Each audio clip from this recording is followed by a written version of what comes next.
ಮಂಗಳೂರಿನಲ್ಲಿರುವಂಥ ಕುದ್ರೋಳಿ ಗೋಕರ್ಣನಾಥೇಶ್ವರ ಕ್ಷೇತ್ರ ಏನಿದೆ ಅದು ಕೇಂದ್ರದ ಮಾಜಿ ಸಚಿವ ಜನಾರ್ದನ್ ಪೂಜಾರಿಯವರ ಶ್ರಮದ ಪ್ರತಿಫಲ. ಆ ಕ್ಷೇತ್ರ ಇಷ್ಟು ದೊಡ್ಡ ಮಟ್ಟದಲ್ಲಿ ಬೆಳೆಯೋದಕ್ಕೆ ಜನಾರ್ದನ್ ಪೂಜಾರಿಯವರ ದೊಡ್ಡ ಕೊಡುಗೆ ಇದೆ. ಆದರೆ ಈಗ ಕ್ಷೇತ್ರದ ಆಡಳಿತ ಮಂಡಳಿಯಲ್ಲಿ ಆಂತರಿಕ ಕಲಹ ಶುರುವಾಗಿದೆ. 34 ವರ್ಷದ ಇತಿಹಾಸದ ಸಮಿತಿಯಲ್ಲಿ ಈಗ ಗೊಂದಲ, ಗದ್ದಲ, ಗಲಾಟೆ. ದೇಗುಲದ ಮಾಜಿ ಅಧ್ಯಕ್ಷ ಮತ್ತು ಹಾಲಿ ಸಮಿತಿ ನಡುವೆ ಈಗ ಕುರ್ಚಿ ಸಮರ ಶುರುವಾಗಿದೆ. ಅಧ್ಯಕ್ಷರು ಯಾರಾಗಬೇಕು ಅನ್ನೋ ವಿಚಾರಕ್ಕೆ ಸಂಬಂಧಿಸಿ ಕ್ಷೇತ್ರಕ್ಕೆ ಭೂದಾನ ಮಾಡಿದವರು ಆ ಕುಟುಂಬದ ಸದಸ್ಯರು ಕ್ಷೇತ್ರದ ಅಧ್ಯಕ್ಷರಾಗಿದ್ರು. 34 ವರ್ಷದಿಂದ ಸಾಯಿರಾಮ್ ಅವರು ಅಧ್ಯಕ್ಷರಾಗಿದ್ರು. ಇತ್ತೀಚೆಗೆ ಮತ್ತೊಬ್ಬ ಸದಸ್ಯ ಜಯರಾಜ್ ಸೋಮಸುಂದರ್ ಅವರಿಗೆ ಅಧ್ಯಕ್ಷ ಸ್ಥಾನ ನೀಡಲಾಗಿತ್ತು. ಇದನ್ನು ಪ್ರಶ್ನಿಸಿ ನಿರ್ಗಮಿತ ಅಧ್ಯಕ್ಷ ಸಾಯಿರಾಮ್ ಅವರು ಕೋರ್ಟ್ ಮೊರೆ ಹೋಗಿದ್ದಾರೆ. ಇದೆಲ್ಲವೂ ಕೂಡ ಗೊಂದಲಕ್ಕೆ ಕಾರಣ ಆಗಿದೆ. ಖಂಡಿತವಾಗ್ಲೂ ಎರಡು ಆಡಳಿತ ಮಂಡಳಿ ಇಲ್ಲ. ಇಲ್ಲಿರುವಂಥದ್ದು ಒಂದೇ ಆಡಳಿತ ಮಂಡಳಿ.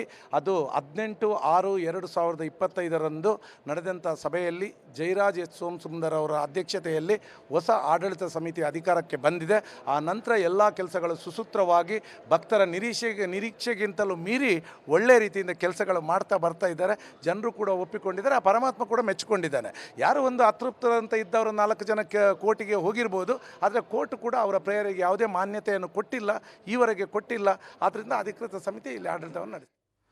ಹೆಚ್ಚಿನ ಡೀಟೇಲ್ ನೀಡೋದಕ್ಕೆ ನಮ್ಮ ಪ್ರತಿನಿಧಿ ಭರತ್ ರಾಜ್ ಫೋನ್ ಸಂಪರ್ಕದಲ್ಲಿ. ಭರತ್, ಇಡೀ ದಕ್ಷಿಣ ಕನ್ನಡ ಜಿಲ್ಲೆಗೆ ಮಾದರಿ ಅನ್ನೋ ರೀತಿಯಲ್ಲಿದ್ದಂಥ ಕ್ಷೇತ್ರ ಇಲ್ಲಿ ಈ ಸಮಸ್ಯೆ ಬರೋದಕ್ಕೆ ಏನ್ ಕಾರಣ?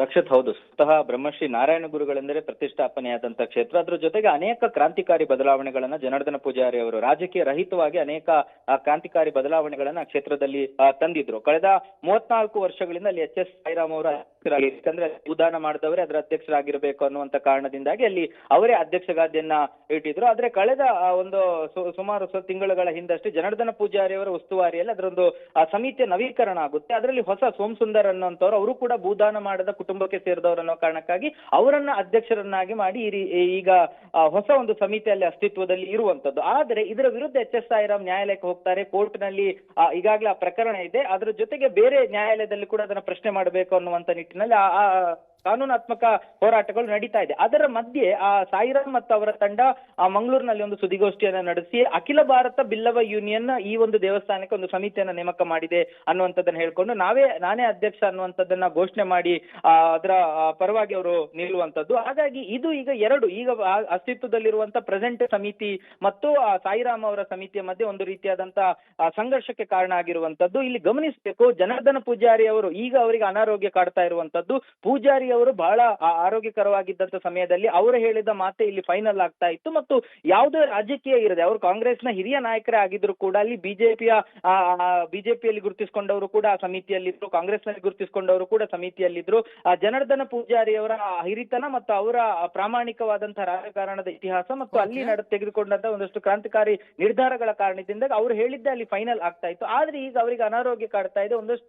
ಒಂದಷ್ಟು ಜನ ವಿವಾದ ಮಾಡುವಂತದ್ದು, ಗೊಂದಲವನ್ನು ಸೃಷ್ಟಿಸುವಂತದ್ದು ಆಗ್ತಾ ಇದೆ. ಹಾಗಾಗಿ ಎರಡೆರಡು ಸಮಿತಿಗಳು ಆದ್ರೂ ಕೂಡ ಒಂದೇ ಈಗ ಇರುವಂತ ಪ್ರೆಸೆಂಟ್ ಸಮಿತಿ, ಈಗಿರೋ ಕುದ್ರೋಳಿ ಗೋಕರ್ಣನಾಥೇಶ್ವರ ಸಮಿತಿ ಅನ್ನುವಂಥದ್ದನ್ನ ಪೂಜಾರಿ ಅವರನ್ನ ಎದುರಿಗೆ ಕೂರಿಸಿಕೊಂಡೇ ಪದ್ಮರಾಜ್ ಅವರು ಹೇಳ್ತಾ ಇರುವಂತದ್ದು. ಹಾಗಾಗಿ ಮುಂದೆ ಇದು ಯಾವ ಹಂತಕ್ಕೆ ತಲುಪುತ್ತೆ ಮತ್ತು ಕೋರ್ಟ್ ನಲ್ಲಿ ಇದರ ಪರವಾಗಿ ಯಾವ ರೀತಿಯಾದಂತ ತೀರ್ಪುಗಳು ಬರುತ್ತೆ ಅನ್ನುವಂಥದ್ದನ್ನ ಕಾದು ನೋಡ್ಬೇಕಾಗಿರುವಂತದ್ದು. ಥ್ಯಾಂಕ್ ಯು ಭರತ್ ಮಾಹಿತಿಗೆ.